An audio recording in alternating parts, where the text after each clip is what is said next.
మానవత్వమే అన్ని మతాల సారాంశమన్నారు మంత్రులు. క్రిస్మస్ సందర్భంగా ఆయా నియోజకవర్గాల్లో వేడుకల్లో పాల్గొన్నారు.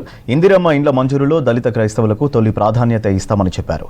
గత ప్రభుత్వం ఎస్సీ ఎస్టీలను పట్టించుకోలేదని విమర్శించారు మంత్రులు. క్రిస్మస్ సందర్భంగా జిల్లాలో జరిగిన వేడుకల్లో పాల్గొన్నారు మంత్రులు. క్రైస్తవ సోదరులకు క్రిస్మస్ శుభాకాంక్షలు తెలిపారు డిప్యూటీ సీఎం బట్టి విక్రమార్క. మానవత్వమే అన్ని మతాల సారాంశమని యేసు చెప్పారన్నారు. మైనారిటీల అభివృద్ధికి ప్రభుత్వం కట్టుబడి ఉందన్నారు. ఖమ్మం జిల్లా మదిర నియోజకవర్గంలోని మదిర మండలం బయారంలోని పురాతన చర్చిలో జరిగిన ప్రార్థనల్లో పాల్గొన్నారు బట్టి.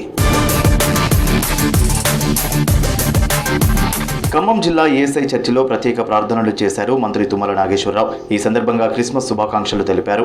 అన్ని వర్గాలకు కాంగ్రెస్ ప్రభుత్వం అండగా ఉంటుందని చెప్పారు తుమ్మల నాగేశ్వరరావు. జీవితంలో ప్రభుత్వం చూపించినటువంటి క్షమాగుణం, సేవాగుణం, ప్రేమ, ఆయన చూపించినటువంటి సన్మార్గం మనందరికీ మార్గదర్శకంగా ఉండాలని, ఆయన చూపించినటువంటి జీవన విధానాన్ని కొనసాగించి ప్రజలందరూ సుఖశాంతులతో ఉండేదానికి ఆ ప్రభు ఇచ్చినటువంటి సందేశాన్ని ఆకళింపు చేసుకొని అందరూ సుఖశాంతులుగా ఉండాలని క్రిస్మస్ శుభాకాంక్షలు తెలియజేస్తూ ప్రైవేట్ హాస్పిటల్స్ కు దీటుగా నల్గొండ జిల్లా కేంద్ర ప్రభుత్వ ఆసుపత్రిని అభివృద్ధి చేస్తామన్నారు మంత్రి కోమటిరెడ్డి వెంకటరెడ్డి. జిల్లా కేంద్ర ప్రభుత్వ ఆసుపత్రిని సందర్శించారు మంత్రి కోమటిరెడ్డి. ప్రతీక్ ఫౌండేషన్ తరఫున హాస్పిటల్లో special new Born care unit కు 25 ఇంక్యుబేటర్లు, నిత్యావసర వైద్య పరికరాలను అందజేశారు.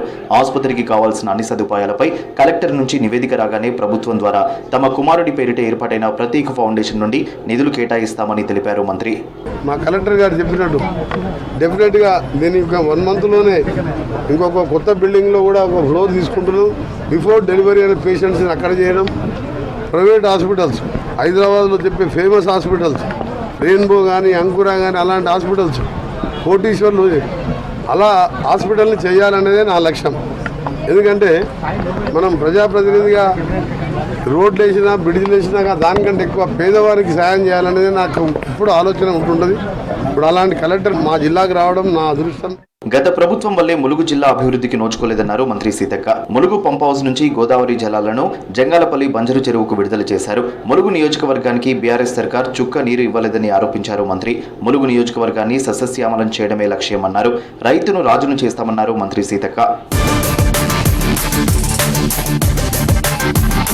మెదక్ జిల్లా కౌడిపల్లిలో ప్రకృతి సేంద్రియ రైతుల సమ్మేళనానికి మంత్రి కొండా సురేఖ హాజరయ్యారు. ఈ కార్యక్రమానికి చీఫ్ గెస్ట్ గా ఉపరాష్ట్రపతి ధన్కడ్తో పాటు గవర్నర్ జిష్ణుదేవ్ వర్మ హాజరయ్యారు. రైతులు ఏర్పాటు చేసిన సేంద్రియ స్టాల్స్ ను, సేంద్రియ పద్ధతిలో పండించిన కూరగాయలు, పండ్లను పరిశీలించారు. రైతులను అడిగి పలు విషయాలను తెలుసుకున్నారు నేతలు.